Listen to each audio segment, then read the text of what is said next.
Dominion family, good morning, Ibadan. You are tuned into Daybreak Live on Dominion Television. I am Samson Balogun. And I am Uzon Skokiju. Good morning. Good morning to you. Of course, today is Friday, the 11th of April 2025. This is the Friday edition. Thank God it's Friday. Thank God it's Friday. All right, we'll be talking about something that really has been making waves in the, in the news for the last few days, and that's the Naira for crude policy by the federal government, and of course with Dangote refinery. Yeah, and somehow you'd want to imagine that the Conference for Nigeria Political Parties is saying that the previous administration of the NNPCL should be investigated because they sort of were drawing the initiative back.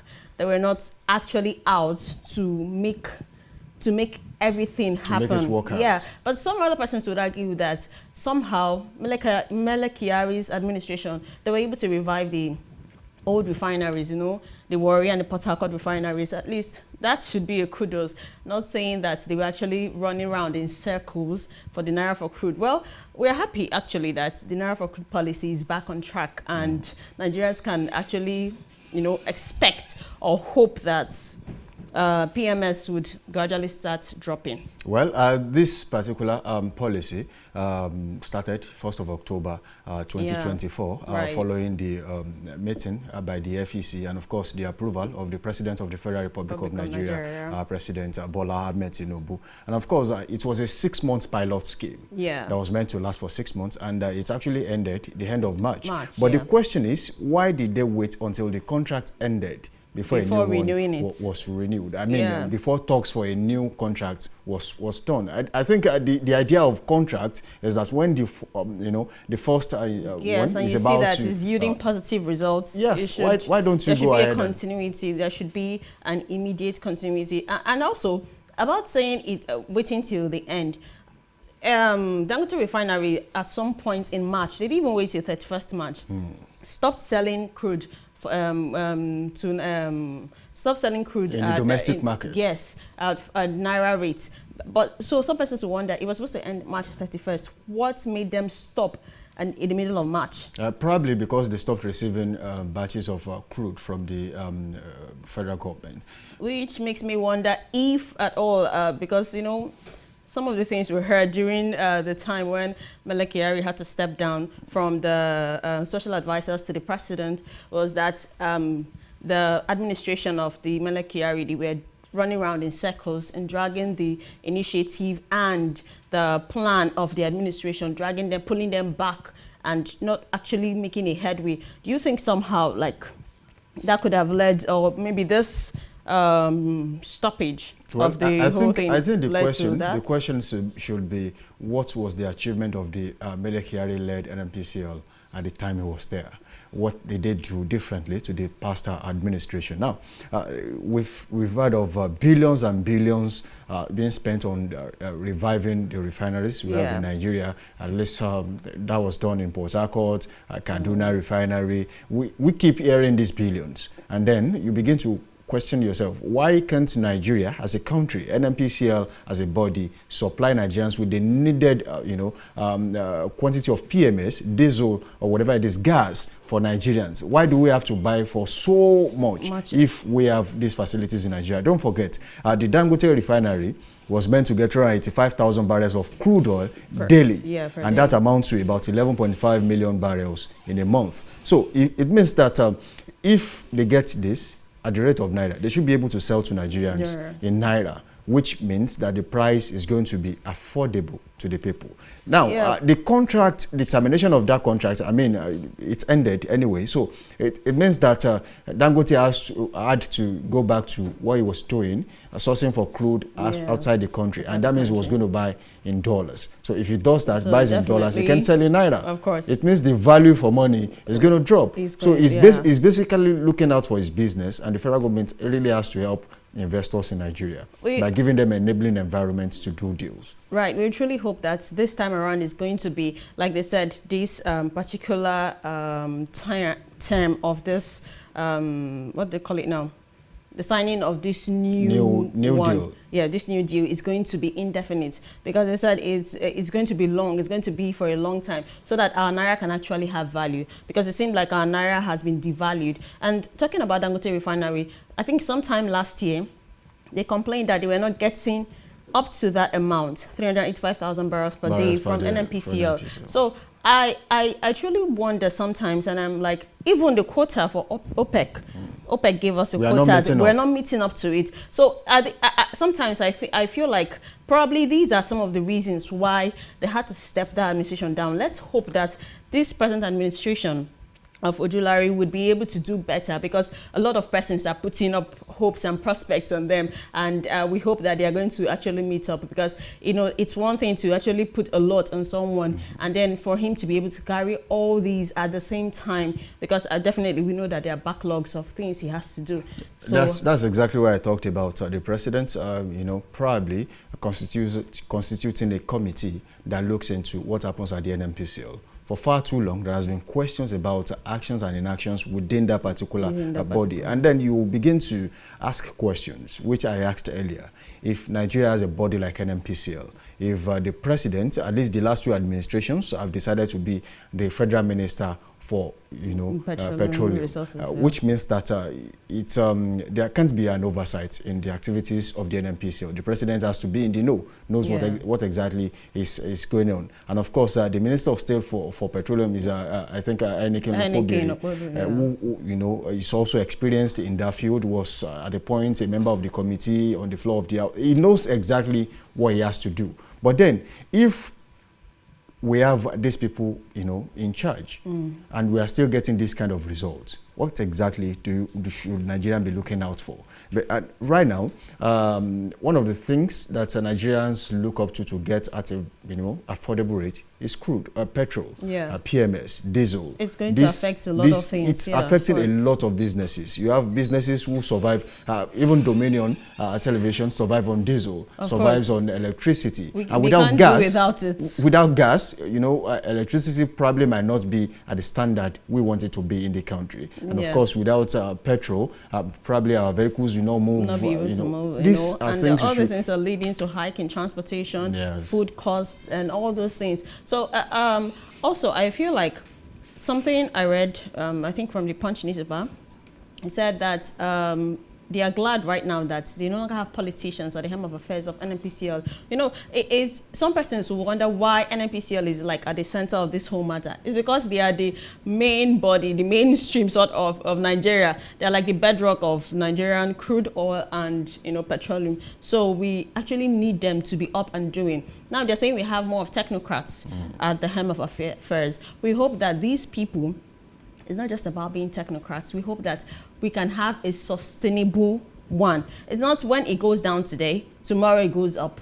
Next tomorrow, like, no, we don't want that back and forth anymore. I think we want it to keep dropping. It's a complex situation for both parties and, of course, all involved, considering the fact that the success of this particular deal, the MOU about to be signed, currently being negotiated, actually solely depends on the cooperation and collaboration between the parties involved. And you mentioned something earlier, that the former administration was not really, you know, into this, giving, you know, the headway to make sure this actually works. He was trying to renegotiate the process the deal, instead of having it down already, working on what. Ground. Yes. So well, it's quite something, but we are actually glad that it has come again to stay. Like what we heard, he said it's going to be, it's an infinite, like an indefinite process, a deal that's going to last. So we hope that, like with this, Nigerians are hoping that somehow PMS will start dropping and would have to, you know, live a better and a smoother life, because currently life is tough right now. Well, life is tough. That takes us to the next segment on the show this morning. Don't forget, the show is still Daybreak Live on Dominion Television, your channel of choice. You can listen to us live and watch us live on YouTube, of course, on our website at dominion.org.ng. And of course, you can also join us on all the social media platforms, which is Facebook, Instagram, TikTok. It is at Dominion Broadcast. And of course, on YouTube, it is at Dominion Broadcast. You can also do that on X at Dominion Cast. We'll go on a short break. Of course, we'll go for Dominion News, Daybreak News, this morning. We'll be back after this time out.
Good morning. This is Daybreak News on Dominion Television. My name is Sarah Owane. The Oyo State government has established standardized regulation and fixed a control price for 14,000 naira per meter for the drilling of groundwater abstraction, commonly known as borehole drinking water across the state. The State Commissioner for Environment and Natural Resources, Abdulmojid Mugmojubola, disclosed this during an interactive meeting between the ministry and stakeholders in water ground abstraction held at the House of Chiefs Secretariat, Ibadan. In a state by the Commissioner for Information and Orientation, Dotun Oyelade in Ibadan, the stakeholders meeting was convened to address the challenges faced by groundwater abstraction practitioners and develop collaborative solutions for the sustainable management of this vital resource. The Oyo State government has commenced the first batch of 2,064 million compensation to property owners affected on the Senator Rashid Adewolu Circular Road corridor. The presentation of checks was held by the conference room of the Ministry of Land, Housing and Urban Development, Agodi in Ibadan. The government had earlier conducted an identification and verification exercise for the property owners on the corridor for the project which their property was valued for compensation. The federal government has announced that about 1,249 communities in 176 local government areas across the 30 states and the Federal Capital Territory will witness heavy flooding between April and November. The Minister of Water Resources and Sanitation, Professor Joseph Yusuf, disclosed this at the unveiling of 2025 Annual Flood Outlook by the Nigerian Hydrological Services Agency in Abuja today. UTSEF identified high flood risk states as Abia, Adamawa, Akwa Ibom, Anambra, Bauchi, Bayelsa, Benue, Borno, Cross River, Delta, Ebonyi, Edo, Gombe, Imo, and Jigawa. Others are Kebbi, Kogi, Kwara, Lagos, Nasarawa, Niger, Ogun, Ondo, Osun, Oyo, Rivers, Sokoto, Taraba, Yobe, Zamfara, and the Federal Capital Territory. The Minister of Aviation and Aerospace Development, Festus Keyamo, has said that the federal government is ready to introduce an e-visa system and digital landing exit card to help strengthen the country's security. Keyamo made this known yesterday in Abuja while meeting with a team led by the Minister of Interior, Olubunmi Tunji Ojo. According to him, the e-visa system will allow people to apply for Nigerian visas online and upload all needed documents without visiting any office. He also said that the usual paper landing and exit card would now be filled out online before travelers arrive in Nigeria. Dangote Petroleum Refinery has reduced the ex-depot price of its premium motor spirit, PMS, from 880 naira to 865 per litre. An official of the refinery confirmed this development today in a statement to newsmen, stating that marketers and distributors had already been informed of the new price. The adjustment comes amid ongoing concern over high fuel costs and its impact on inflation and transportation across the country. The Nigerian Electricity Regulatory Commission has fined Abuja, Eko, Enugu, Ikeja, Jos, Kaduna, Kano, and Yola electricity distribution companies the sum of 628 million naira for non-compliance with the capping of estimated billing for unmetered customers. The Commission conveyed this sanction in a release today, explaining that the action was sequel to a review of billing practices between July and September 2024, which revealed that the affected discode failed to adhere to monthly energy cap issued by NERC. NERC also mandated the affected discos to provide credit adjustment to the overbilled customers by 15th May 2025, coinciding with the end of April billing cycle. Meanwhile, the Federal High Court in Abuja has dismissed a 50 billion naira suit filed by Nnamdi Kanu, the leader of the proscribed indigenous people of Biafra, against the federal government. Justice Inyang Ekwo, in a ruling, dismissed the suit for lack of diligent prosecution. When the matter was called today, neither Kanu nor the federal government was represented by any lawyer, and the case had taken 3 adjournments due to no representation, consequently struck out the case. In business, the Renewable Energy Association of Nigeria has called on the federal government not to implement its plan to ban the importation of solar panels, saying the move is a decision that demands careful reconsideration. In a statement made available to newsmen, the association said that the move to ban solar imports in Nigeria is a decision that demands careful reconsideration. Recall that the Minister of Science and Technology, Uche Naji, said that the federal government is willing to support local manufacturing of solar panels while restricting imports. And now in sports, Galatasaray are ready to table a record-breaking offer in a bid to secure Victor on a permanent deal. Osimhen arrived at the club, had scored 28 times in 32 appearances across all competitions. The Super Eagles striker joined the Turkish giant on a loan from Napoli following the collapse of a proposed move to Chelsea. Osimhen has also quickly become a huge fan favorite as he lead Galatasaray bid to retain the Turkish Super League title and win the domestic cup. You can visit our website on www.dominion.org.ng to listen to us live and interact with us. You can also follow us across our social media platforms on Facebook, Instagram, TikTok, YouTube, and LinkedIn at Dominion Broadcast and X at Dominion Cast. That ends the Daybreak News. I am Sarah Wane. Do have a blessed morning.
And that was the news, Daybreak Live News on Dominion Television, your channel of choice. Welcome back from that short break. Of course, we go straight to our newspaper review segment this morning as we bring you major stories on the pages of the newspaper this morning. We'll start with The Guardian.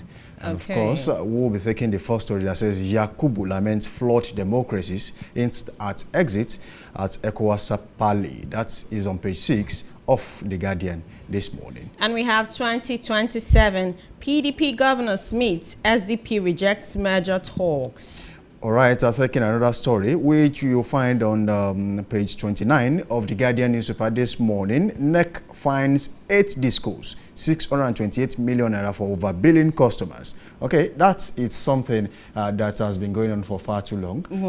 You know, estimated billing, eventually you end up overbilling your customers, and then it becomes a problem for them to pay. Some of them have piled up, bills, and they are not paying. And then eventually you get to cut their lights. You overbuild them, they can't pay, and then you disconnect them. Sometimes we don't even understand or know the one to actually go with. Do we go with estimated billing or actually prepaid? Because prepaid right now, if you're on band A, you know what you're going to be paying actually. So it's just, it's quite a whole lot though. But moving on, we're talking about flood right now. We have Lagos, Rivers, 28 others to experience heavy flooding, federal government warns. All right, another story on The Guardian newspaper this morning. Dangote cuts petrol price to 865 naira as FG backs naira for crude deal. That story is on page 3 of The Guardian newspaper. And we hope it keeps dropping, you know. Well, we do hope it keeps going. Away from there, let's go straight to another paper this morning. Okay, let's still take another story on The Guardian. Lagos, Rivers, 28 others experience heavy. Yeah, we have NEC finds 8 discos, 628 million naira for overbilling customers. That story takes us to New Telegraph this morning. And of course, on the front page of the New Telegraph, the upper part, you find PMS relief for Nigerians as Dangote slashes ex-depot price by 15 naira to 865 naira per litre.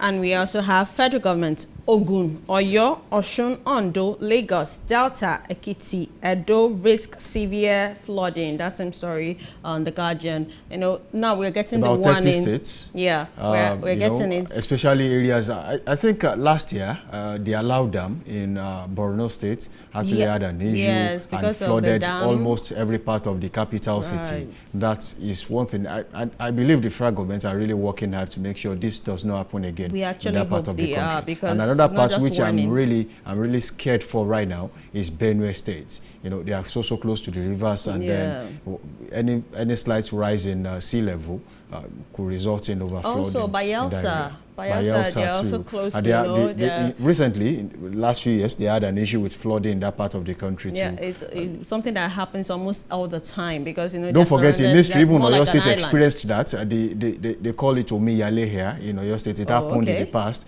where, you know, the Ogunpa River actually flooded the city. So it's one thing that the federal government and, of course, the state government should look into. Also, that's where we talked about, you know, keeping your waterways clean.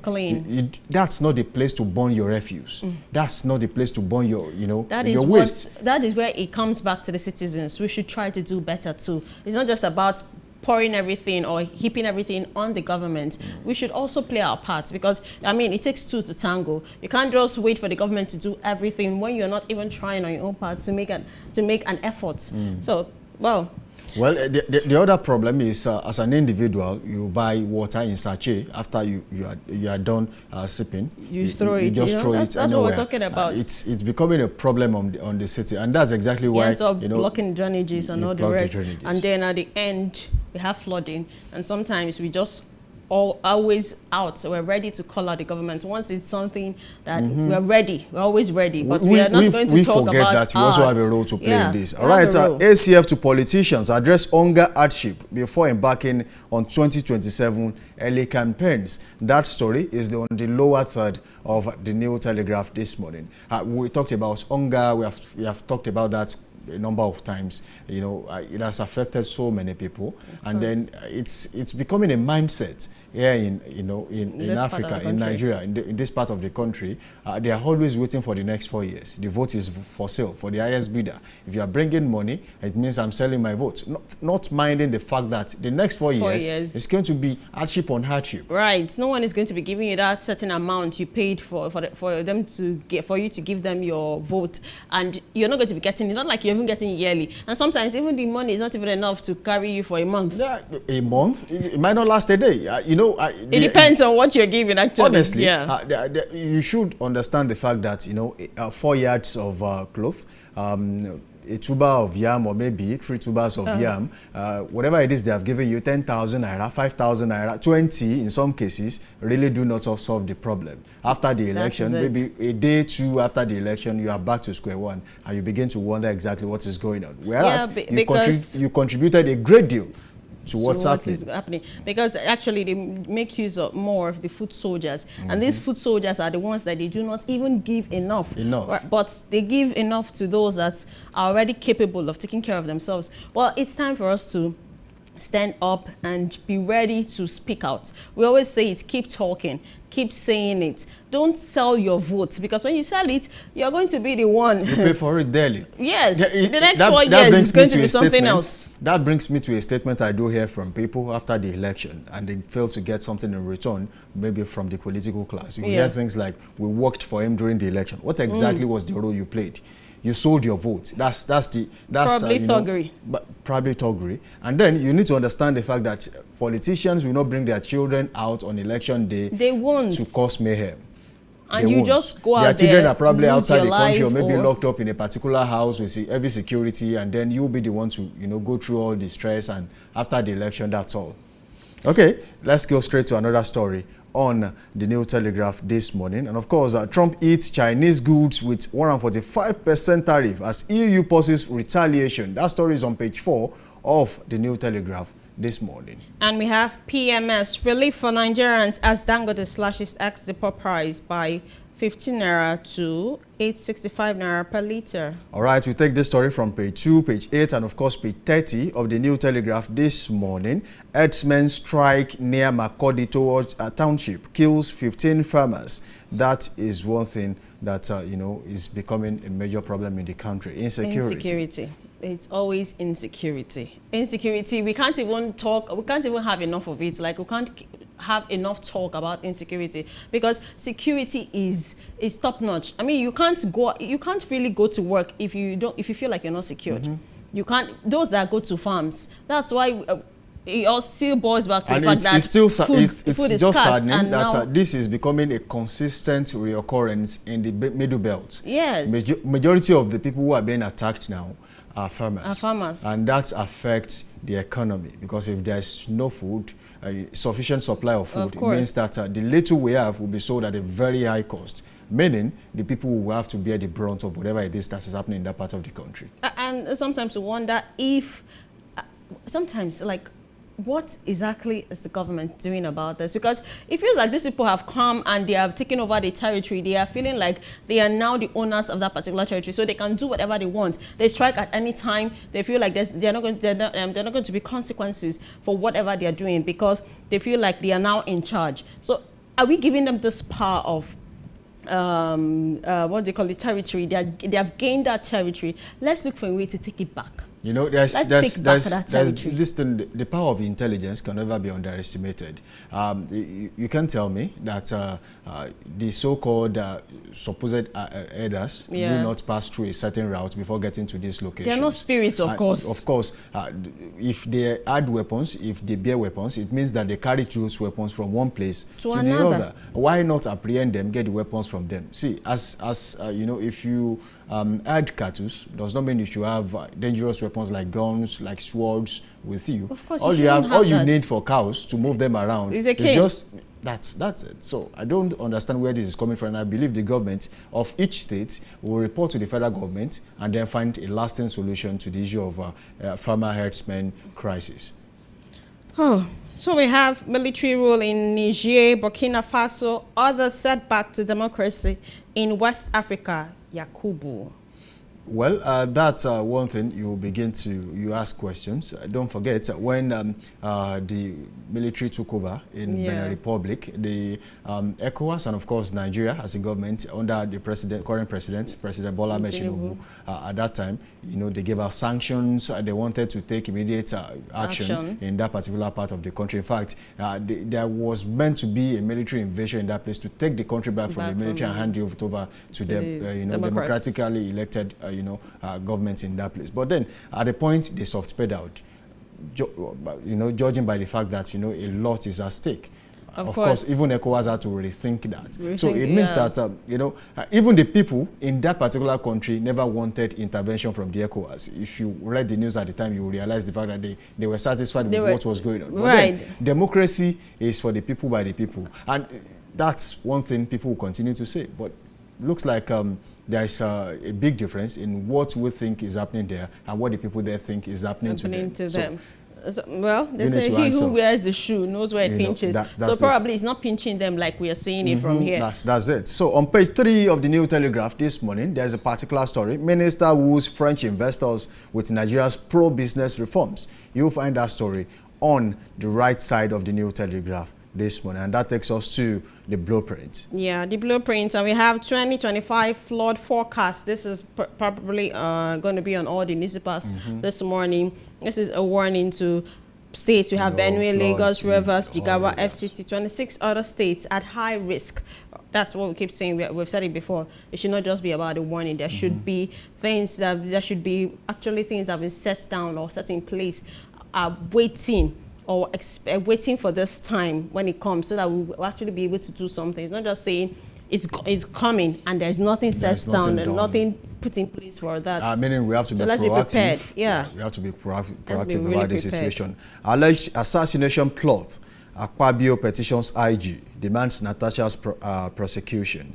That story is on Blueprint this morning. And of course, we mentioned it, that the issue between Senator Godswill Akpabio, the Senate President of the Federal Republic, and of course the Senator, also a Senate Senator, though suspended, Senator Natasha Akpoti-Uduaghan is also going on right there. And of course the Senate President has replied, look, I'm going to the IG, I will report you, and you need to be prosecuted. Maybe you bring evidences of the fact that you said I wanted to assassinate you. This is an unending topic as it stands.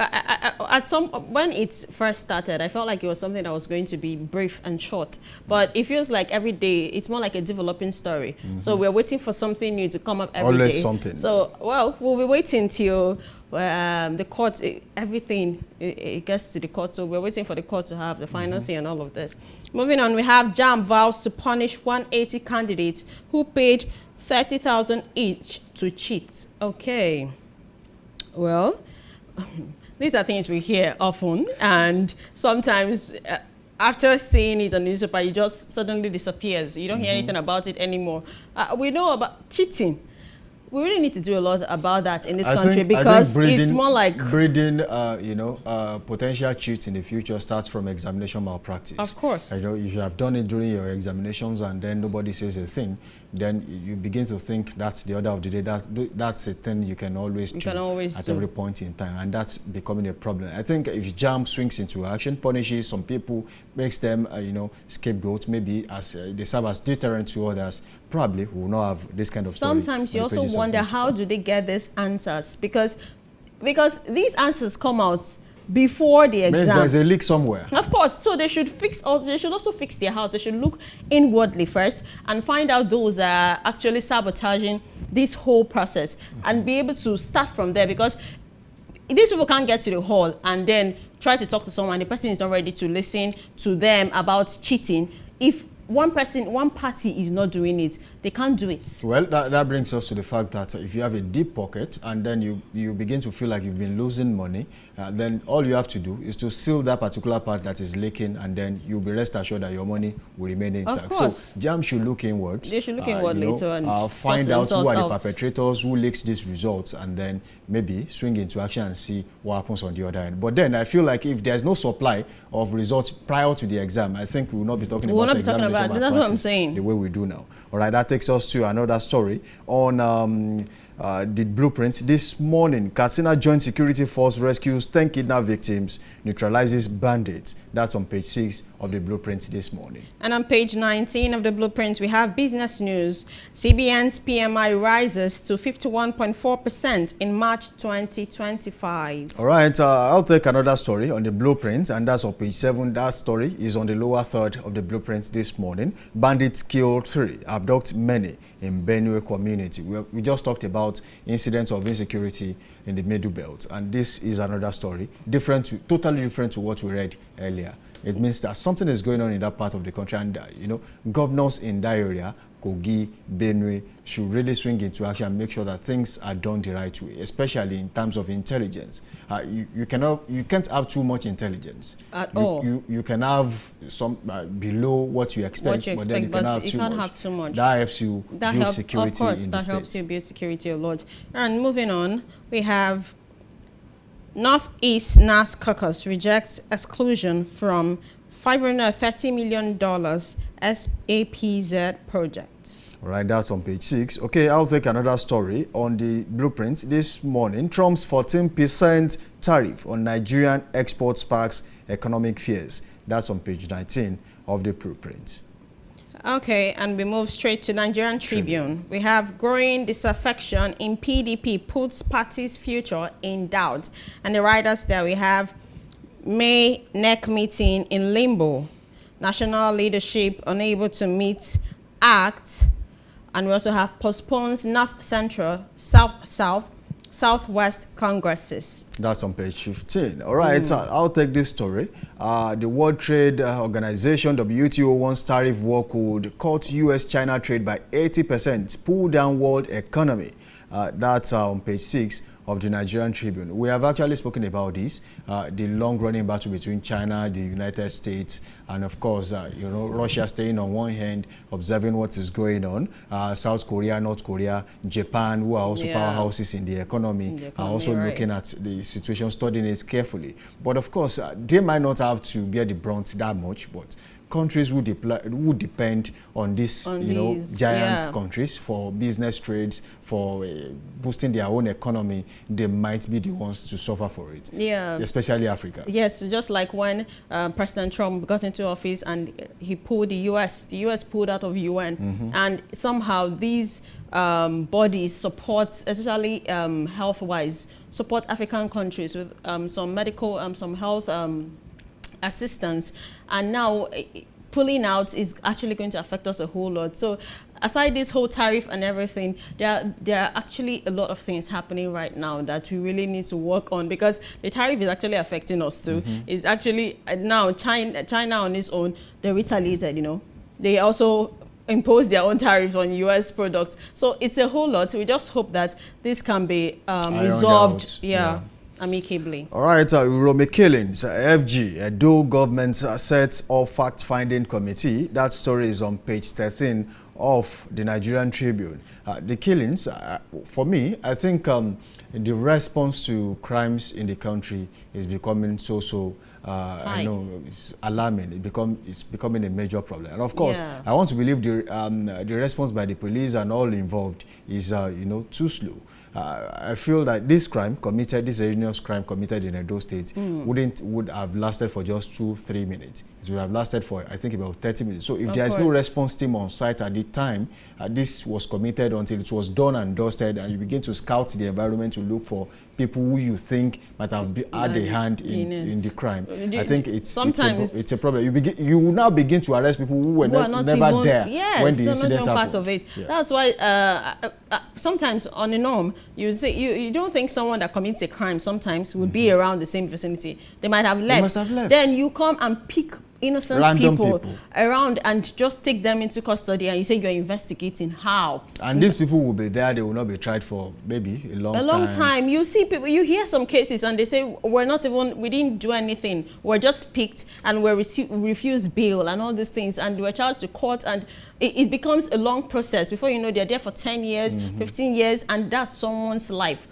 wasting away. All right, let's take a story on page 5 of the Nigerian Tribune. NRC, Nigerian Railway Corporation, suspends Warri Takwe train service over multiple engine failures.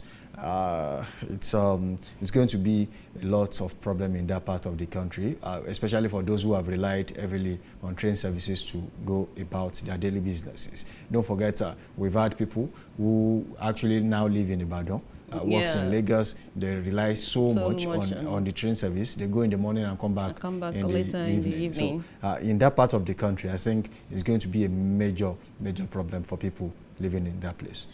Oh, and we have Afenifere Honors Adebanjo with Symposium, Obi, and the rider there we have Obin, Oshuntokun, Bode George, Ezekwesili, Igodalo, others in attendance. That's on page 12 of Nigerian Tribune. All right, Fubara COS slams 2 billion naira libel suit on YK, former HOS. That's on page 2 of the Nigerian Tribune.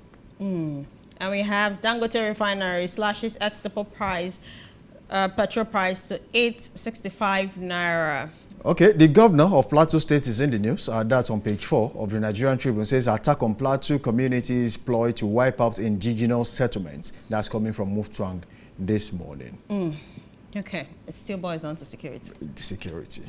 All right, let's go straight to leadership newspaper this morning. And of course, majority of these stories were covered on other newspapers this morning. But then, let's take this one. It's not time for 2027 campaigns. ACF tells politicians. That story is on page 25 of the Friday edition of the leadership newspaper. And we have 2025 flooding. 1,249 communities face high risk.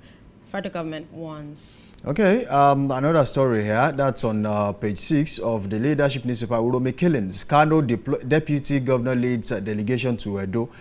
Recently, the Edo state governor, Okwebolo, was actually in Kano state, and then they are returning the favor, going to Edo state, maybe for investigation, and of course, be able to find a lasting solution to this issue, because there might have actually been a form of retaliation in Kano state. The government have been able to, make that go to rest, and investigation will go on and on until people who actually, perpetrated this evil act will be arrested. They should be called to order.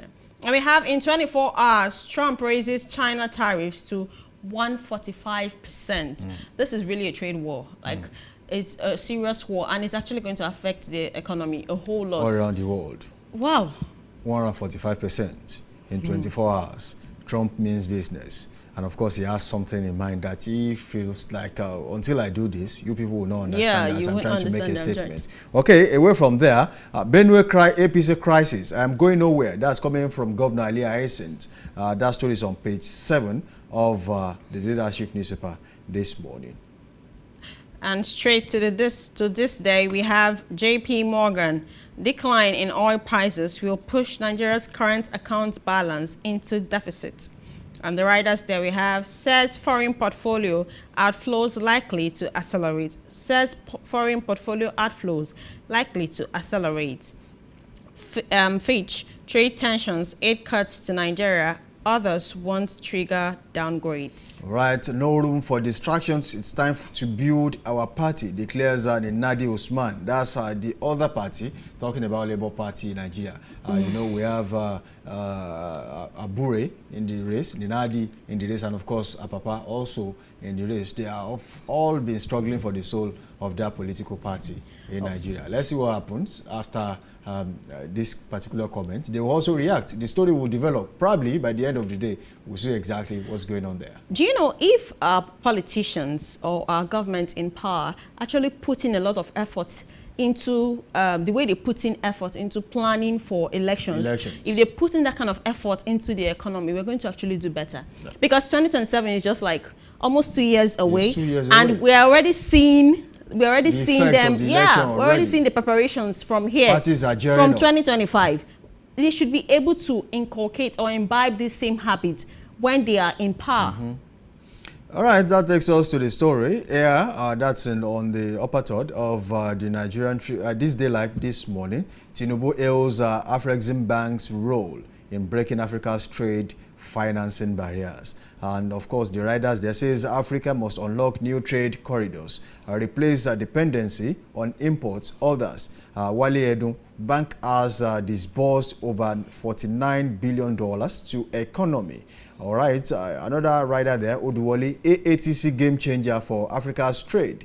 Also, Orama says we can't continue to export raw materials, import refined products. That's a major problem in Nigeria. We have done this for far too long. We export cocoa and bring in, beverages into the country. We export palm fruits. We export palm fruits and then bring in red oil into the country. And of course, we have done that. We are also doing cassava now. Have you heard that Gari is being brought into the country through one channel or the other? This is a problem. And to understand the fact that we have 3 refineries in Nigeria, and then we export crude to bring in petrol. Bring in diesel. Isn't that, a sad one for the country? Sometimes sometimes people wonder, why are we in OPEC? Where are we actually in OPEC? Because we are actually producing this. We are producing crude here. At some point, we still produce? Yes. At some point, when I heard that we import toothpick, I was like, okay, we import everything and anything. All right, that takes us to everything and anything, really. Everything and anything. That takes us to business news this morning. Airlines slash fares to Europe on low travels as global carriers cut forecast. That story is on Business Day this morning. And we have Cameroonian filmmakers tap Nollywood to revive careers. Okay. Well, that's been going on for some time.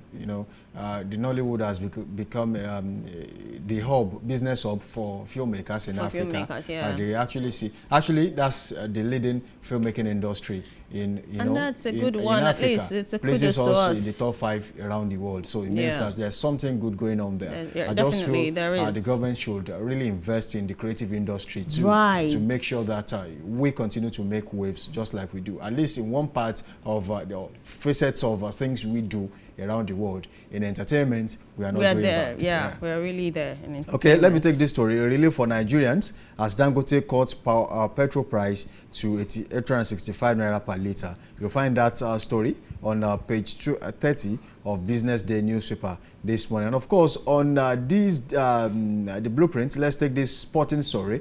Unity Cup 2025, Brentford's Gitech Community Stadium to host Nigeria, Jamaica, Ghana, Trinidad and Tobago battles. That's on page 32 of the blueprints. That brings us to the end of this segment of the show this morning. Don't forget, the show is still Daybreak Live on Dominion Television. We have, at the news, and of course, you have taken the newspaper review segments. We'll go straight to analysis, and of course, we'll go to sports and trend watch. We still have a lot in stock for you this wonderful morning. Don't forget, you can watch us live on our website at dominion.org.ng. You can also do that on YouTube at Dominion Broadcast. You can also join us on all the other social media platforms like Facebook, Instagram, TikTok. It is at Dominion Broadcast. And on X, formerly Twitter, it is at Dominion Cast. All right, we'll go on a short break. And when we return, we'll delve straight into analysis this morning. The show is still Daybreak Live. Dominion Television. Join a community that celebrates excellence, innovation, and African storytelling at its finest. Don't miss out. Subscribe to our YouTube channel. Follow us on all our social media platforms and watch Dominion Television today.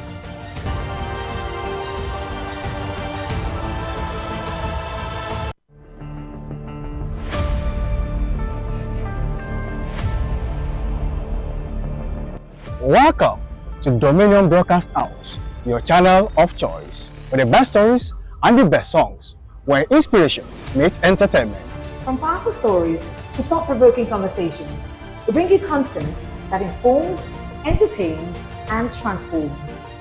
Catch top-notch entertainment, including movies, talk shows, and insightful programs curated just for you. Looking for cutting-edge documentaries, exclusive interviews, and lifestyle shows that matter? We have got it all. Stay ahead with the latest trends, inspiring success stories, and must-watch TV moments only on Dominion Television. Join a community that celebrates excellence, innovation, and African storytelling at its finest. Don't miss out. Subscribe to our YouTube channel. Follow us on all our social media platforms and watch Dominion Television today.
Welcome back from that short break. The show is still Daybreak Live on Dominion Television, your channel of choice where inspiration meets entertainment.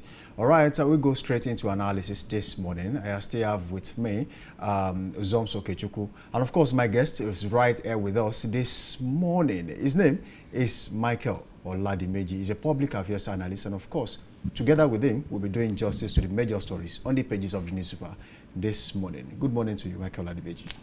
Good morning. It's good to have you in the studio. It's good to have me here as well.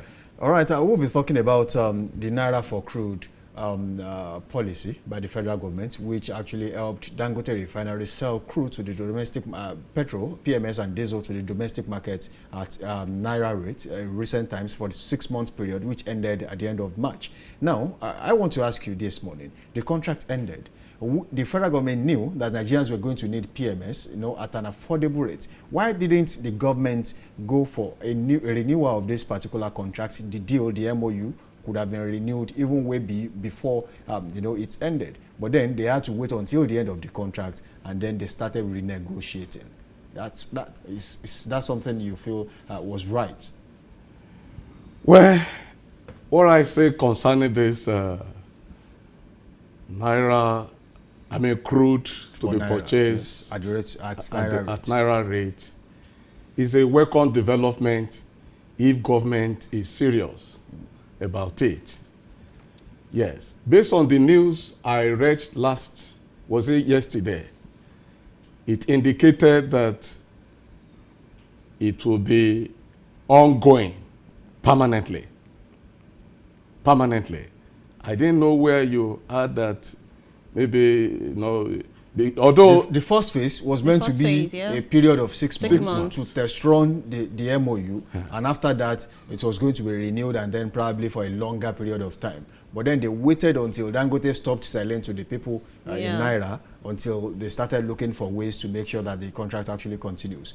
You know, they were meant to get about 385,000 barrels per day, which amounts to 11.5 million barrels every month. And at the point, Dangote said they weren't getting the supply. They weren't getting as much as 385,000 barrels per day, which means that the government defaulted. The contract wasn't, you know, fulfilled the way it was meant to be fulfilled. One thing with government is this. They actually knew the shenanigans behind that policy, which are yet to be known to the members of the public. You know, I can see a lot of deception in that bargaining. I can see a lot of deception because if you want to do something, go straight. Go straight. You see, in a situation whereby, you know, they are saying test running, what are they test running in the first instance? What are they test running? Something that ought to be done should be done perfectly. Perfectly. So there are hidden shenanigans that are known to the federal government. Okay, so in terms of that policy. Also, well, I want to move to the removal of the former GCEO of NNPCL, that's Mele Kyari. The government in power said that he was taking around in circles and he was not actually forthcoming with the plans or moving forward with the agenda of the government. They said that, especially with this Naira for crude policy, he was not doing what he was supposed to do. So he was removed and replaced with someone else. Do you think actually it had something to do with the former administration of the NNPCL, or this is just, like you said, shenanigans?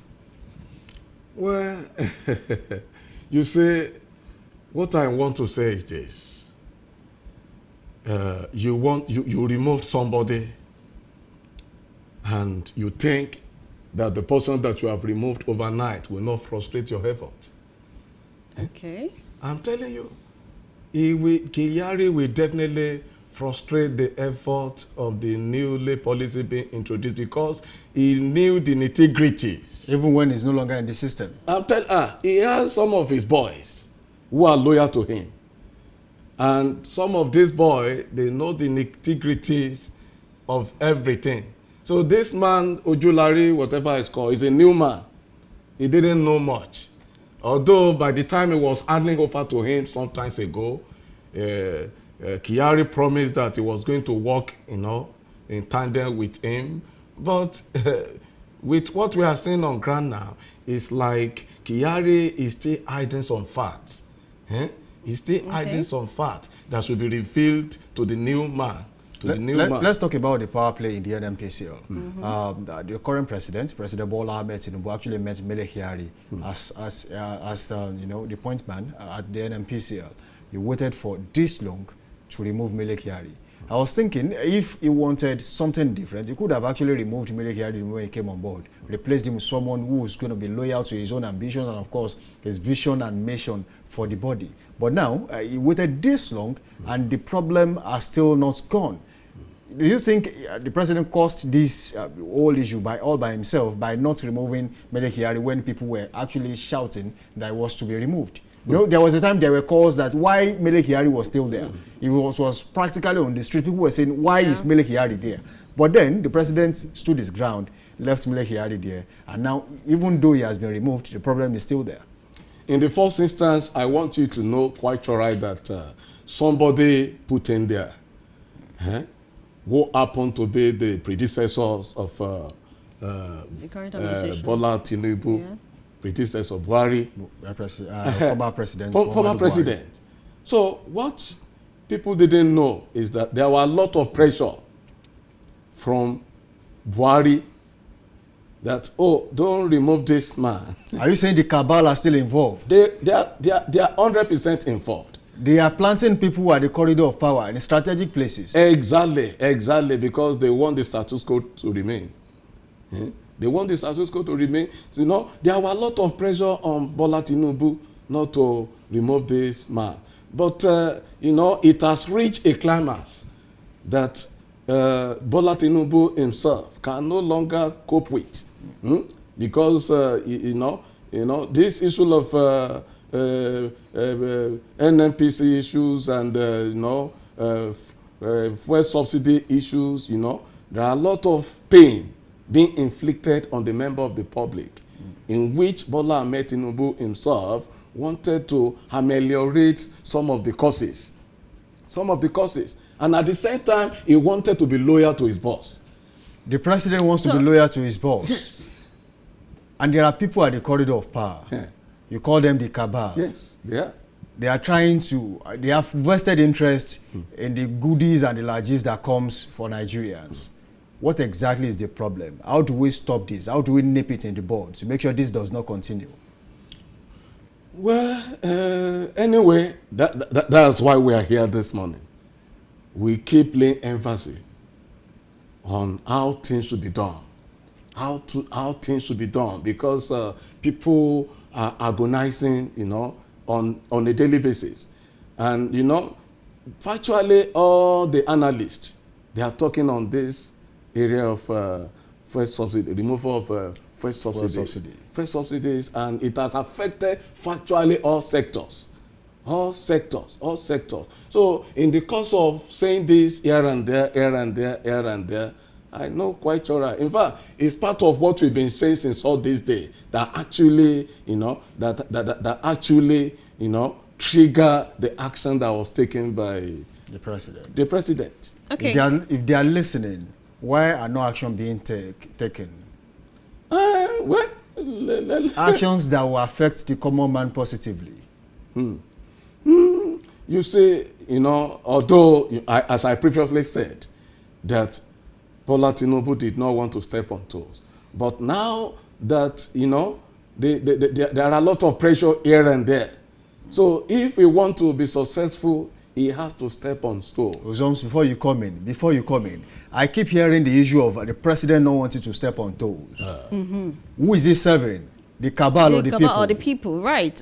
He's been stepping on toes, sort of, on the people. You see, it's all because of, 2027 election. He wants 4 more years. But he's sacrificing the people in the process. I'm telling you, he's still longing for that corridor of power. He wants to hang on. I'm telling you. But if I were Tinubu, he should know quite well that the interest of the people is governance matter most. So I pray that we will not miss it completely in that regard. Okay, you talked about removal of subsidy, and you said it affected a lot of Nigerians. So we're looking at Naira for crude now. Do you think this Naira for crude can actually do a lot? Can it make an impact in the lives of Nigerians? Can it actually affect us positively? Well, I pray that sabotage will not be involved in the policy. If sabotage are not get involved, I'm telling you, it will mitigate the high rate of the fuel. It will mitigate the high rate. In fact, it will come down. It will be drastically reduced. But in a situation where sabotage are involved, I'm talking in terms of the loyalists to the man called Kyari. I'm telling you, it might not work. But I pray that if the people called sabotage, are rooted out of the system, it will work. And the price will go down, it will go down. Maybe as people have been, as people have been saying, whether to between the range of 350 or 400. I'm telling you. I wanted to ask these questions earlier. Do you think a time will come in Nigeria when Nigerians will still be able to buy petrol at the rate of 200 naira per litre? Is that time still coming? Well, it's an answer that I cannot give. But what I know quite all right, because there is no hope. There is no hope for the common man. There is no hope. That means what the president said during one of his speeches sometime last year. They said we should be patient, that there is a light at the end of the tunnel. You're not seeing that light? Yeah. Well, he's been saying that for a long time. We have not seen light. In fact, it's getting darker and darker on a daily basis. So maybe what he's trying to do now, maybe there could be light. But for now, no light at all. It's getting darker. So you don't think Ojulari would be able to actually sustain this? Because talking about Mele Kyari, you seem like Mele Kyari, you feel better with Mele Kyari than Ojulari, and then you're saying Mele Kyari, Ojulari is a new person, but the government in power, they actually said that they feel better with Ojulari because he's a technocrat, whereas Mele Kyari was a politician. Well, anyway, look, although Ojulari happened to be a technocrat, as you rightly said, but in terms of experience, you see, Kyari had a lot of experiences, much experiences than Ojulari. But my candid, advice to Ojulari is to co-op with those who, those who have knowledge of what, of the office, that has been handed over to him.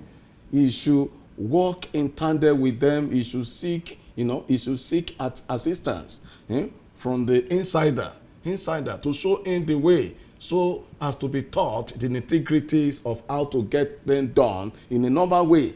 But if it's based on his own, on his own knowledge, being a technocrat, it can't go far. All right. If you had to give an advice to an Ojulari this morning, one advice, what would you give to him? What would you say to him? Well, Mike, as I previously said, you see, if you enter into a particular place, you don't just walk just anyhow. You have to study the trend of events. That might take time. Nigerians might complain that he's not doing anything. Nigerians want quick fixes. They want it to be done almost immediately. They shouldn't. It can't happen like that. It can't happen like that because this thing has been spoiled for a long time. It is a gradual process. The last administration said that. They said PDP destroyed Nigeria for 16 years. How do you expect them to fix it in 8 years?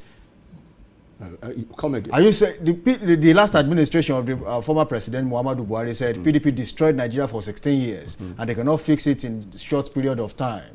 Now, this administration too, you are also supporting that it has been destroyed for far too long. No, that cannot be fixed with immediate effect. I'm referring to his sectors. But this thing that you have said, actually, PDP actually destroyed Nigerian system of... You are from the same school of thought. Yes, they've destroyed... We are from the same school of thought. But the statement I would disagree with is that, we are not expecting Bola Tinubu to fix it within a short while. No, but they are taking care of themselves within the shortest time is there. I disagree with that. He's a politician. He should know what to do at a point in time. He's a politician who is, who is qualified to lead. Within a shortest time, he knew how, he rebuilt Lagos. He knew how he organized Lagos to what it is. So I can assure you that he has power, he has grace, he has that wealth of knowledge to get Nigeria fixed on time. But the thing is this, self-interest. Self-interest. So self-interest, because you see, you got into power not quite too long. You are dispensing a lot of money, colossal money to repair the FP house. Where did money come from? All right, let me ask you this question. What do you make of President Bola Ahmed Tinubu's appointment so far in his administration? There has been calls that his appointments have been lopsided, that he's only putting people from the southwest at the corridor of power. And when you check the names, is it the same as what they are saying? If you listen to the slogans of PMS, you say it has turned to our tongue, our local.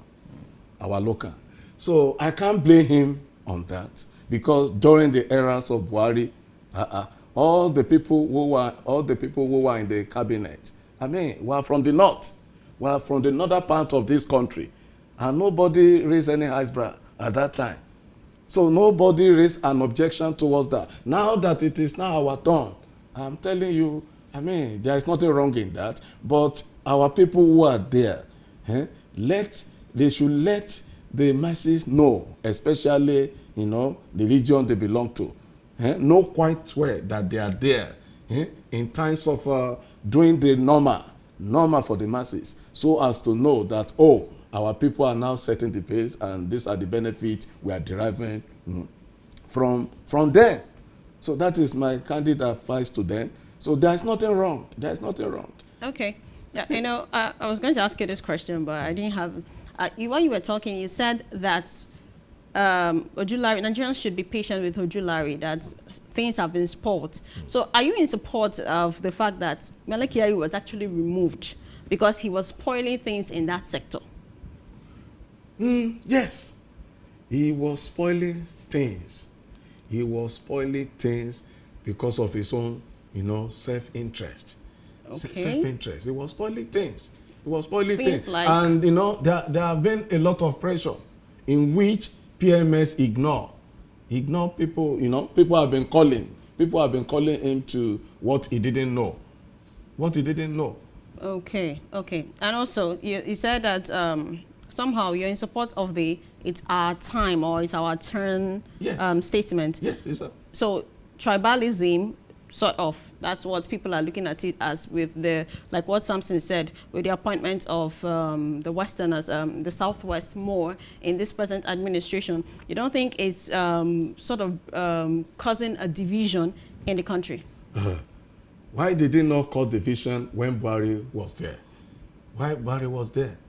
So those who are saying that, I consider their statement as faber diarrhea. You know, they should, I mean, there wasn't any decision when Buhari, you know, imposed all these people on us. Now, is it about tribe or about competence? That's the question now. Well, are the people who have been in power, who have been appointed so far, have they done what they are expected to do? Are they competent enough to be there? Or do you think there are some people that should have been, you know, removed one way or the other? You see, as you rightly said, many are not competent. Many are not competent at all. Meaning you can testify that his appointments so far have not been the best in the history of Nigeria. So okay. many are not competent in the sense that you know, president did not put the round peg in a what? In a round hole. Yes, in a round hole. In fact, Adelabu will have performed better in finance. In finance. But you know, PMS. Is that the Ministry of Power? Yeah. Is that I don't know what he can do there. I don't know. Although he came to NUJ sometimes ago, he said he had consulted many consultants to teach him about the nitty-gritties of power. There is no way you can't learn that overnight. Not overnight. You can't be a lizard in Nigeria and turn to crocodile in US. So he's a finance man. He has been a finance man right from the onset of his life. Yes. So. All right, let's go straight to security in Nigeria this morning. There has been calls that insecurity has been a problem so far in Nigeria. And of course, it has happened in every part of the country. But a concern has arisen from the Middle Belt, Benue, Kogi. Farmers are being dislodged from their farms. Some of them are being killed. Lives and properties are being wasted. What's your take on this? What do you think the government should do? You see, if truth be told, government alone cannot handle the issue of security in this country. I'm telling you. Are you saying the people are also complicit? Yes. I'm telling you. They are not. No. In what way? They are not. They are. You know, I can see their sense of complacency in the. You know, the fact that you say you keep your finger across, you did not do anything. So everybody is a security agent. Everybody is a security agent. You see, if you listen to the comment of DSS, the director of Department of State Security. You see, if you listen to what he said recently, he said, you know, people should go for self-defense. He said they were ready. He said they were ready to approve it and to train people. You see, this banditry that we are talking about, I'm telling you, we can curb the menace if we cooperate enough. And if we are vigilant enough, if we are ready to take a proactive step. How do you think the people should go about it? To help the government in fixing security in their states, in their local governments, in their wards. You see, when we are saying law enforcement agents, they are not God. They are not God. Only God is ubiquitous. That is, God can present anywhere at the same time. So these people cannot present they cannot present everywhere at the same time. You see, this is your community. You know how porous it is. You know, if you go through this place, you can lead to the other end. You know the people know the nooks and crannies of where they are living. Of their villages. Their villages. And if any stranger comes, they will know. But it's just it's a matter of let's leave everything to security agent. Let's leave somebody is around. You see somebody around for the first time, you can't challenge him by saying, where are you coming from? Do you think there are leaks and moles in the security agencies, the police, the military? Yes, you are correct, sir. You are correct. You are correct. Because if there is no, the fact is that... Because there's been stories of people, of military men being ambushed. And how do they get their ammunition? How do they cross? How do they pass? There are bad egg among them. Only stranger cannot tell you where the burial ground of a man without fingers was buried. Stranger cannot say, oh, you see this burial ground, the man who was buried there, while he was alive, he doesn't have 5 fingers. So there must be an insider revealing that. Okay. So don't you think that's why sometimes these villagers are scared of even giving out intelligence, because they do not know who to trust sometimes? When they when they give out intelligence, probably like you said, they live among them. Sometimes when they give out intelligence to these security officers and security agencies, they come back to attack them again. So how do they know that these people gave out intelligence? Because of the move in the security agency. Now, this thing is bringing fear or breeding fear in the villagers to keep giving out intelligence. Well, anyway, if I get your question quite well, you see, the people call the dwellers of community. Yeah. They should design very well. They should design. In fact, they have their own, how do they call it? They have their own traditional way of designment too. No, what I'm trying to say is these dwellers are scared of giving it, because he said security is everyone's business. They are scared of coming forward. They are scared of telling the security agencies, okay, these are the people, these are the bandits, because they know that sometimes when they do maybe it falls into the wrong hands, and then they come back to attack them the more. You see, things has gone beyond that. Things have gone beyond that, rather. Things have gone beyond that, because government is intending, to partner with the community. This time around, the era is no more, whereby whenever you divulge certain thing with the law enforcement agent, and before you know it, it will be revealed. It will be revealed. It will be revealed. But there is, I can say, there is mutual understanding and cooperation between the law enforcement agent and the community dwellers. But you know that this is somehow risking their lives. If at all they make a mistake and it ends up, if at all they give this information, it ends up on the wrong side, or the wrong person, or a mole or a spy in the security agency. Well, I don't think that can happen with the situation of things. All right, let me ask you this morning. How do you advise the government to fix the issue of moles in parastatals in the military, in the police, in the NSCDC, since we know that in one way or the other there has been intelligence leaks? How do you advise the governments to fix this going forward? Well, my advice to the government in this regard is that they should try to hold how do I call this? how do I call this? Old people responsible for their actions. I mean, old people responsible. Thank you. Old people responsible for their action. In fact, they should study them in a way that bad eggs Could be fished out. Could be fixed out. But in a situation, you know, even some of these people, they know who are bad eggs among themselves. They know who are bad eggs, because in the course of discussing, they will know, because in the course of discussing one thing or the other, okay, concerning the issue that will help their strategies to work, and some are there frustrating it. Out of that, they will know. And my appealing to the core law enforcement agents is to reveal all those the bad eggs. They shouldn't hide them. Now, if I am to ask you this question, lastly on this particular topic, if they know who the bad eggs are, why are they still there? Do they have godfathers? Do they belong to the cabals? They belong to cabal.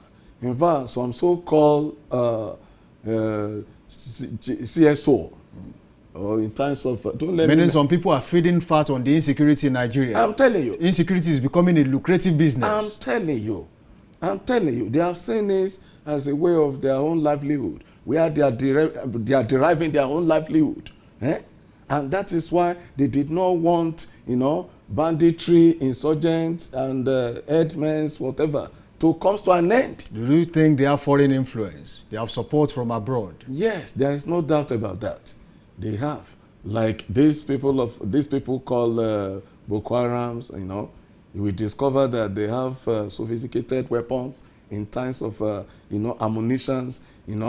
They have mattress, they have food, they have everything. Who are bringing all those items to the forest? How do they get those items into the bush? And that's why I previously said that there are external link. There are external link who are working, who are working for them, So we can't be surprised that they are succeeding, because they have they have people who are backing them up. Okay, especially foreigners. Away from insecurity, let's go to political crisis rocking political parties in Nigeria right now. We have the APC, we have the PDP, the LP, the SDP, the NNPP. Now, I asked this question earlier, I asked Samson actually, I said, the sort of preparation, 2077 is almost 2 years away, and we're already seeing them planning for this ahead of 2027. What stops our government to plan for the administration, use the same energy when they come into power? You say it's just politicians. Their cases is just like husband and wife. You say when man is dating a woman, okay, he will do everything. He will descend so low to do anything. In fact, he will promise that he will turn mountain to the level ground and this and that, but at the end of the day, nothing will be done. Nothing will be done. You see, as you rightly said, the synergy is there now. Yes, doing things together, working together, but you see, but when they find themselves at the corridors of power, what they will be after is their self-interest, is their self-gain, is their self-interest. In fact, all the things they have said, I'm telling you, they will forget everything. They will not even, it won't come to their mind again. Lastly on this topic, we have seen politicians get to the corridor of power, no manifesto, wasn't even allowed to speak during the campaign periods. Eventually he won, one way or the other. What do you think that politician will do when he gets to office? When there is no manifesto, you see, because this, how do you, when there is no manifesto, if they get to the corridor of power at the end of the day, what do you want to hold them responsible for? Did I promise this? Did I campaign on this? Did I mention this?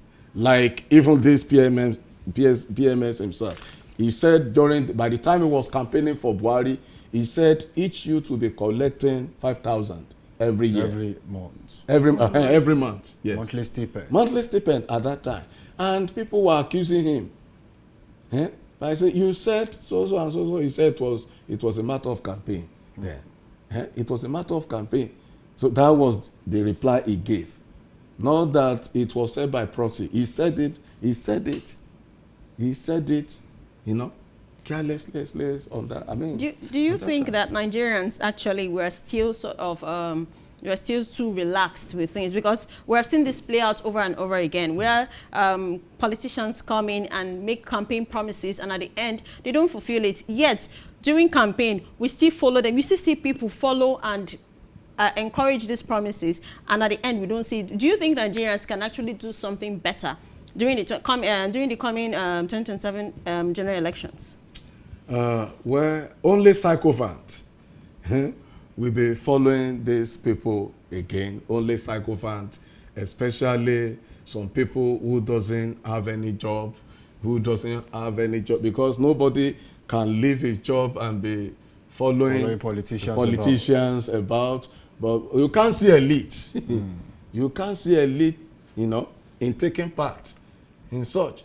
So you will see that you won't be surprised that all the people who are complaining that they inflict hardship on them, you will be surprised. They'll sell their vote. Yes, they will sell it. Michael Adimeji, thank you for joining us this morning. Thank you. It has been a wonderful session with you in the studio of Dominion. It's a pleasure. All right. It's a pleasure. We hope that next time we call you, will be here. By the grace of God. Thank you for coming around. All right, the show is still Daybreak Live on Dominion Television. We'll go straight to short break, and when we return, we go straight into Trend Watch this morning. Of course, we still have sports in stock with you. Dominion Sport is still live on Daybreak Live. We'll be back after this time out. Don't forget that you can watch us live on our website at dominion.org.ng, and of course you can do that on YouTube at Dominion Broadcast. On Instagram, TikTok, LinkedIn, it is at Dominion Broadcast, and of course on X, formerly Twitter, it is at Dominion Cast. Thank you for being a part of this show so far. Keep it locked on this dial. We'll be back after this time out.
Welcome to Dominion Broadcast House, your channel of choice, with the best stories and the best songs, where inspiration meets entertainment. From powerful stories to thought-provoking conversations, we bring you content that informs, entertains, and transforms.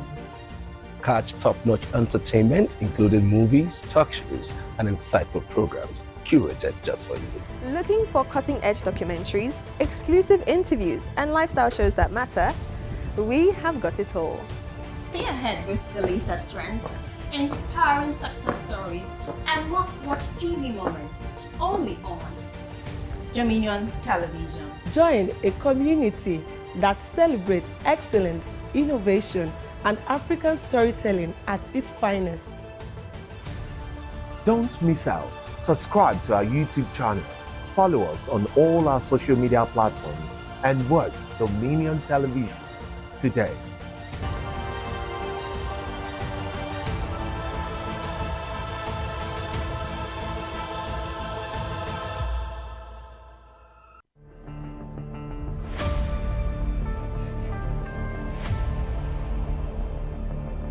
Welcome to Dominion Broadcast House, your channel of choice, with the best stories and the best songs, where inspiration meets entertainment. From powerful stories to thought-provoking conversations, we bring you content that informs, entertains, and transforms. Catch top-notch entertainment, including movies, talk shows, and insightful programs curated just for you. Looking for cutting-edge documentaries, exclusive interviews, and lifestyle shows that matter? We have got it all. Stay ahead with the latest trends, inspiring success stories, and must-watch TV moments only on Dominion Television. Join a community that celebrates excellence, innovation, and African storytelling at its finest. Don't miss out. Subscribe to our YouTube channel. Follow us on all our social media platforms and watch Dominion Television today.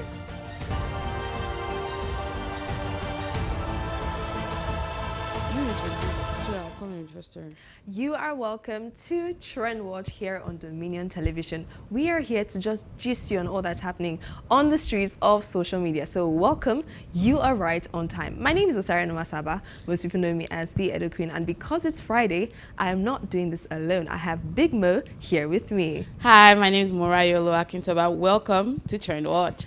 And of course, we're starting with a very interesting story that, caught the attention of every social media user yesterday.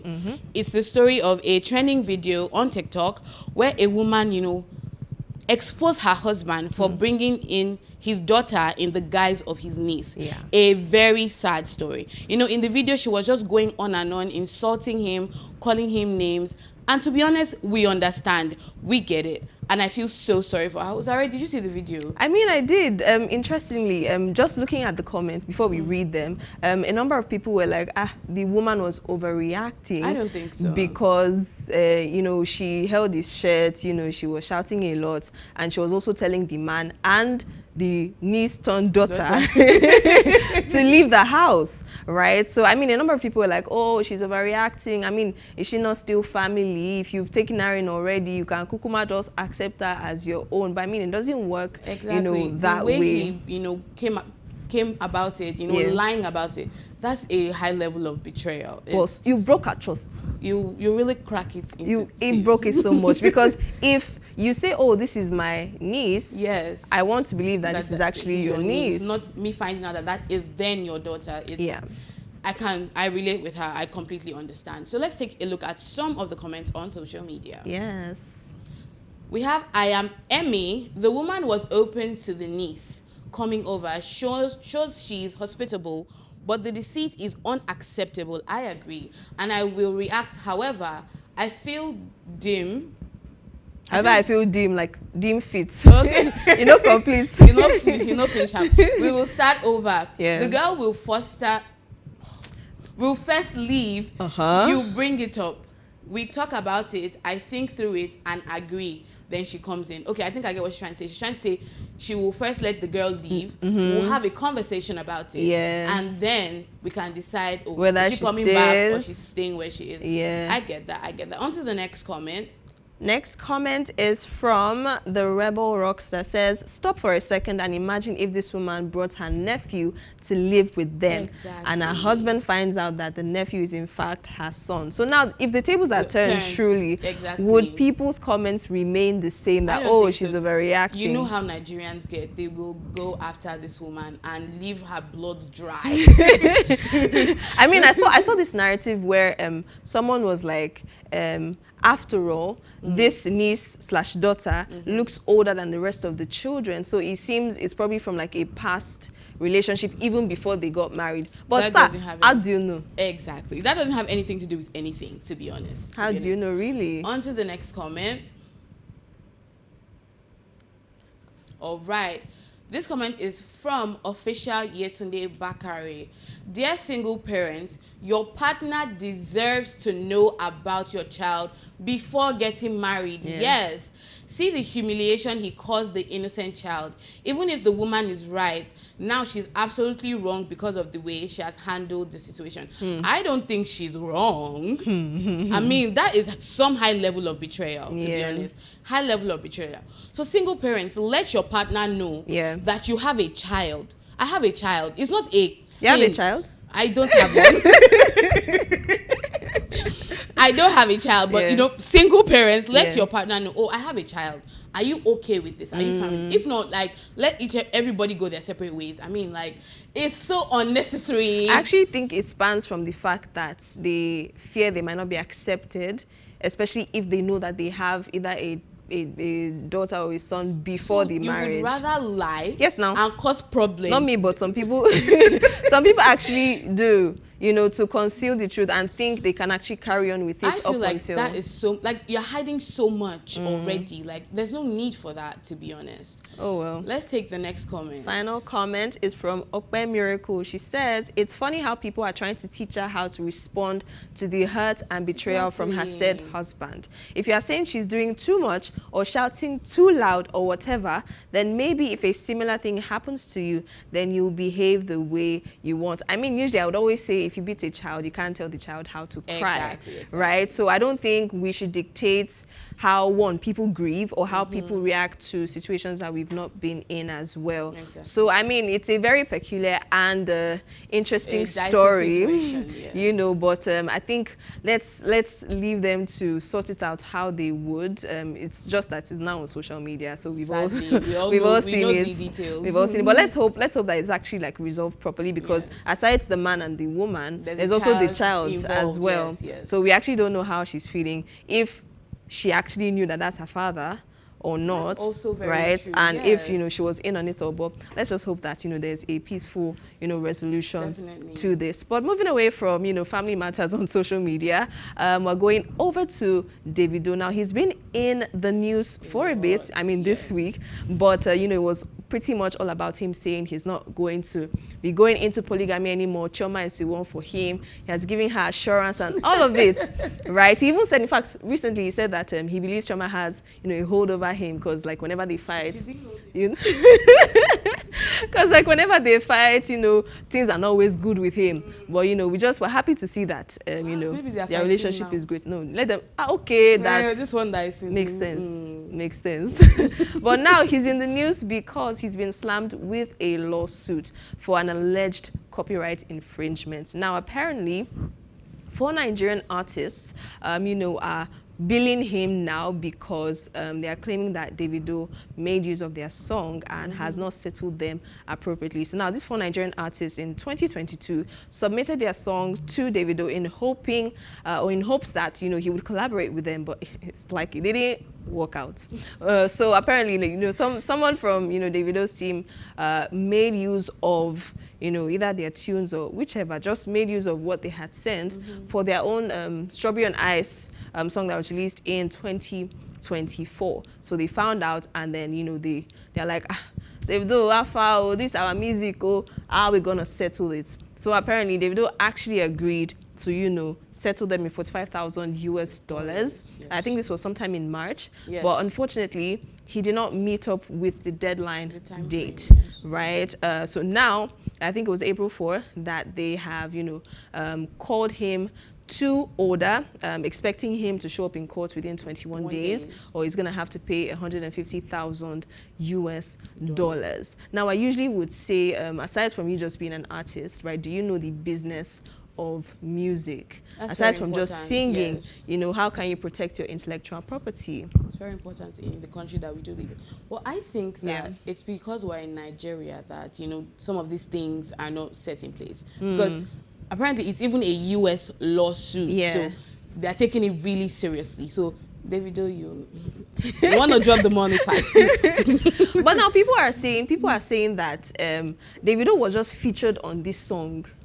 True, right? so it's not like it's the owner of the song. Exactly. So I'm wondering now, did they also slap the other artists people with a lawsuit? Or it's because he's OVO? He's saving money in his bank account. Anyways, let's take a look at the comments. So we see if people are also on the same boat, you know, with this. Cindy Flake says, anytime Davido is happy, when I must find a way to do otherwise. Now they forbid other being happy.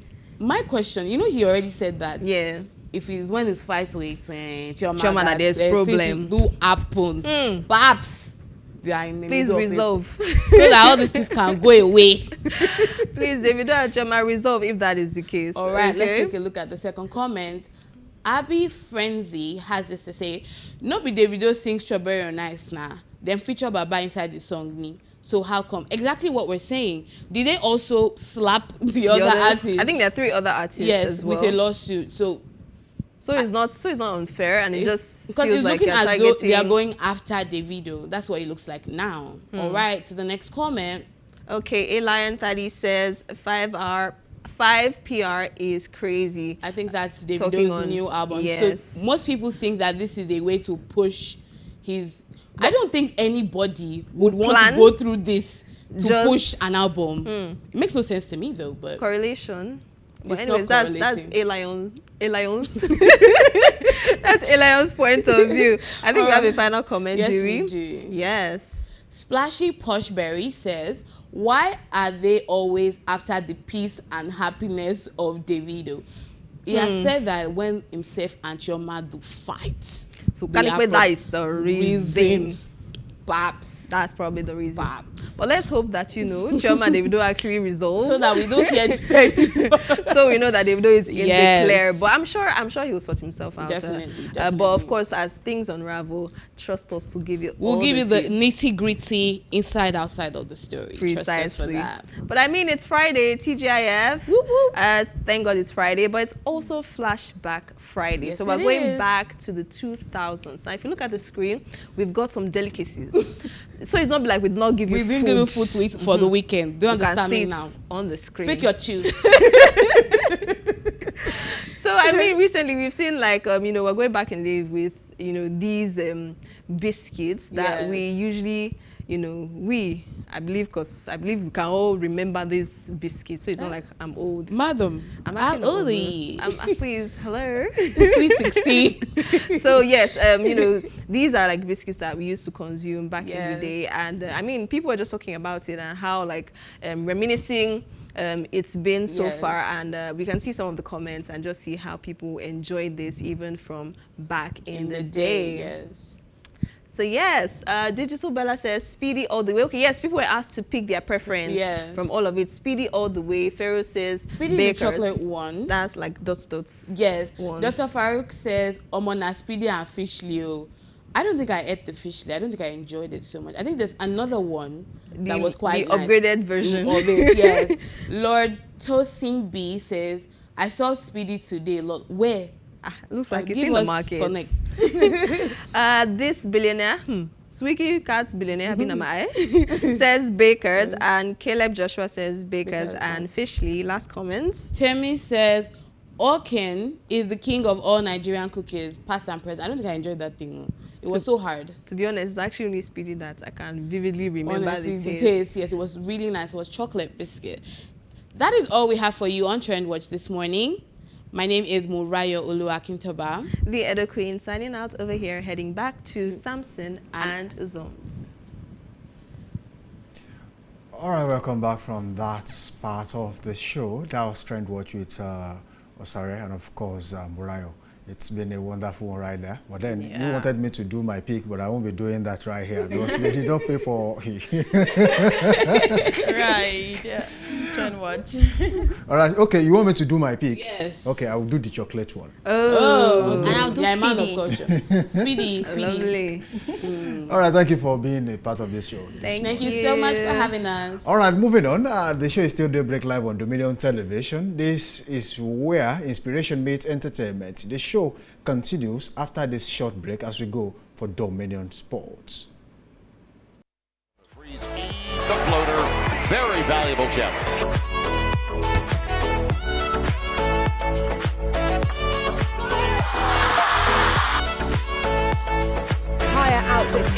impressive long-run pace and testing. In action later today for Sportside.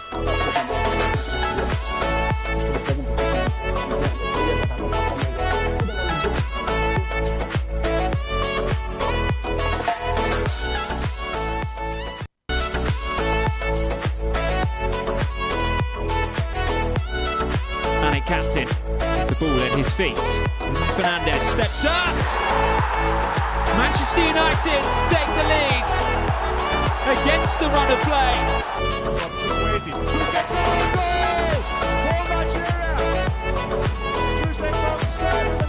Bounds 40% on the threes. The floater. Very valuable challenge.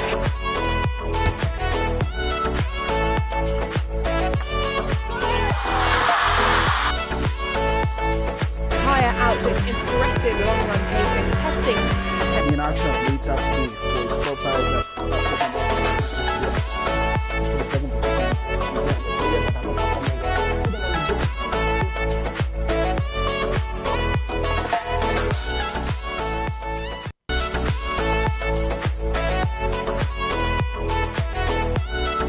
Mane captain, the ball at his feet. Fernandez steps up. Manchester United take the lead against the run of play.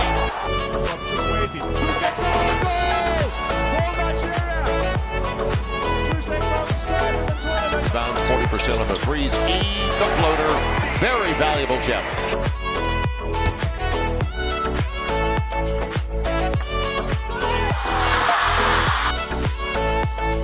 Higher outputs, impressive long-run pace and testing. In action later today for Sportside.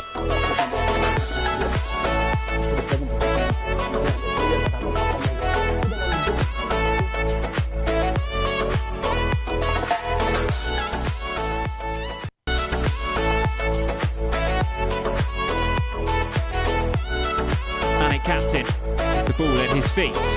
Fernandez steps up. Manchester United take the lead against the run of play.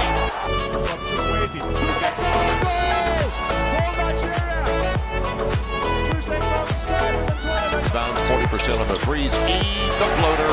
Very valuable challenge. Good morning and welcome to Daybreak Sport on Dominion Television. I am Abe Paul Toluwanimi. This morning we'll be looking at the local scene and also the stories covering the world of basketball and likewise the European scene. Quickly moving away from that, we'll be having the rescheduled fixtures for Wednesday and Thursday's game in the MPFL where Lobby Stars against Remo Stars played out a 2-2 draw right there on Wednesday, giving 1 point right there for Remo Stars in that beautiful game away from home. On Thursday, Ikorodu City welcomed Castina United at the Mobolaji Stadium right there in Lagos, and the game ended 6-0 in favor of Ikorodu City. An hat-trick was scored in this game yesterday, and this win has taken Ikorodu City to the top of the table for the Continental Sport right there. A beautiful victory from the Lagos side. They call them the babies of the league. Ikorodu City winning on their home turf against Castina United. Quickly moving away from that, we're looking at the games coming up this weekend. And on Friday, today, we have Bayelsa United against Shooting Stars. Remember, yesterday I gave you an update, about the situation of Shooting Stars, having to pay a fine of 5 million naira, with the situation report with the Sunday's game against Ikorodu City. But 48 hours is the response that they're expecting, from Shooting Stars. With the speed of light, we have Rangers against Atland United. Remember, a must-win game for Atland, to escape relegation in that in this league this season. Also, we have Nasarawa United against Plateau United. We have Kano Pillars against Lobby Stars, who lost who had the draw to Remo Stars on Wednesday. We have Sunshine Stars against Eyimba. We have Abia Warriors against Rivers United. We have Remo Stars, who must pick up all 3 points on their home turf, to make sure they are ahead of Rivers United. They're going to take on Castina United, who lost to Ikorodu City. Likewise, we have Aqua United against El Kanemi Warriors. We have Kwara United against Bendel Insurance, and we have Ikorodu City against Niger Tornadoes. That's the update, coming through from that fixtures in the match day 33, right there. Quickly before moving away from that, let me let you know that Shooting Stars also, the situation is that the fans are not going to be allowed, on their stadium, to watch the game at Damasingba. That's a situation report, as at yesterday coming through from the 3SC and Ikorodu City's game. Moving away from that, the standing right here for the Nigerian Professional Football League, Remo Stars are sitting on top of the table with a 61 point and 18 goal difference. Like I said, a must-win game on their home turf against against Castina United. Right there, they must win that game to avoid Rivers United, climbing ahead of them. Also, quickly looking at the bottom of the table where we have Atlant United, Aqua United, Sunshine Stars, and Lobby Stars. The situation with Lobby Stars, is the management issues, going on with the club, and it's not helping, the club build up momentum in the MPFL League. Moving away from that quickly, still on the local scene, we're looking at the NNL, yes, the Nigerian National League. For some of us that do not understand, what it means, I'm going to be helping you break down, what the situation looks like right there at the Nigerian National League. Quickly, this country's second-tier football division is currently in the 2024-2025 season. This league is divided in Northern and Southern Conference, with teams competing for promotion to the Nigerian Premier Football League and striving to avoid relegation to the Nations League NLO. The 2025-2024 season of the NNL season is ongoing, with teams competing in their respective conference. For the latest standing and fixtures and results, the top teams, from each of the conference will qualify for the Super 8 playoffs, which determine promotion to the MPFL. The winner of the Super 8 tournament will receive a cash prize of 5 million naira. That's the update, coming through from the NNL. And quickly moving away from that, let me let you know that games are going to be ongoing, starting from today, where Godswill Akpabio welcome Solution FC, Inter Lagos FC is going to welcome Beyond Limit AFA, and also Agbajo United, an amazing name, will welcome Smart City FC. I hope Smart City, can be smart, to win, away from home. Also, Dakada FC will welcome Edel FC. Crown FC will welcome 1472 FC. Ejile FC will welcome Wari Wolves. Abakaliki FC will welcome Kun.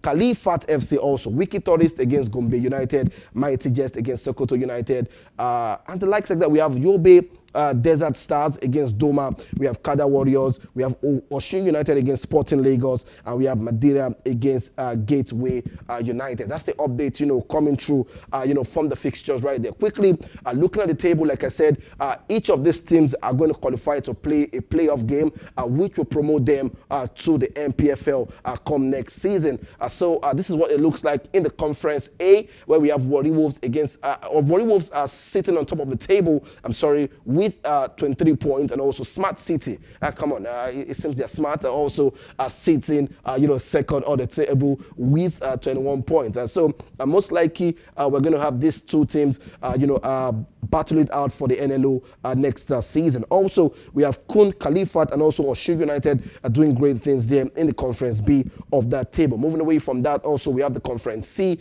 and also Conference D, right there.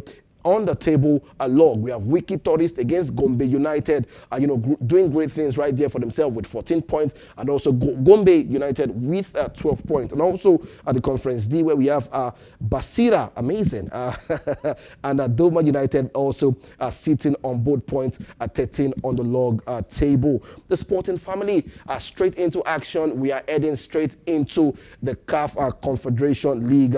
Right there, and I'm going to be giving you an update about what to expect in this beautiful game at the CAF Confederation League.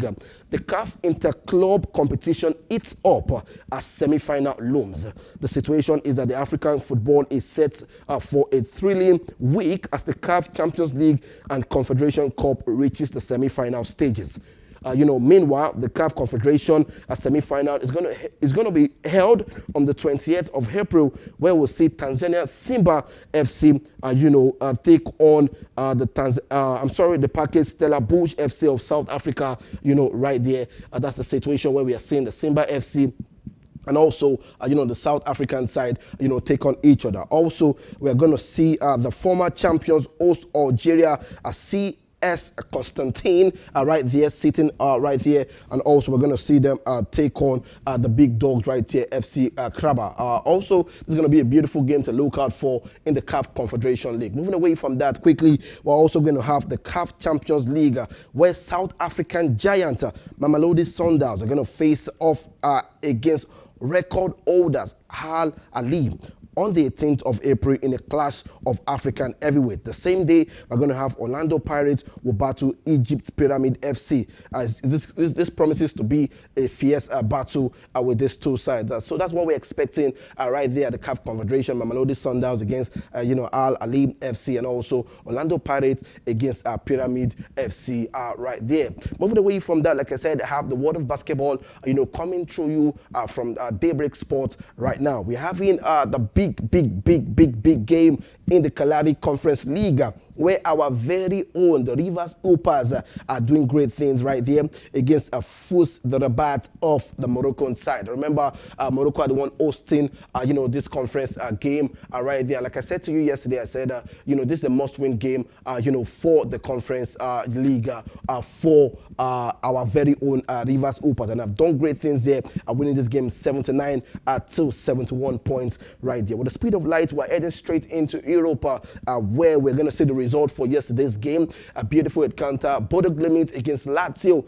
That game ended 2-0 in favor of Bodo Glimt on their home turf. Lyon welcomed Manchester United. The game ended in a 2-2 draw. Rangers against Athletic Club. Rangers picked up a red card in that game, and they were able to hold on to that game, and the game ended in a goalless draw. Also, we had Tottenham Hotspur against Frankfurt. Amazing game. The game ended in a 1-1 draw. Quickly, with the speed of light, we're heading straight into the Conference League, where we saw Liga Warsaw against Chelsea. A beautiful game from Chelsea. The game ended 3-0. Real Betis against Jagiellonia. The game ended in favor of Real Betis. And also Cluj against Fiorentina. Away from home, the game ended 2-1. And also we have Jürgen Garden against SK Rapid. The game ended 1-0 in favor of SK Rapid. That'll be all on Dominion Daybreak Sport right there. I remain Abe Paul Toluwanimi.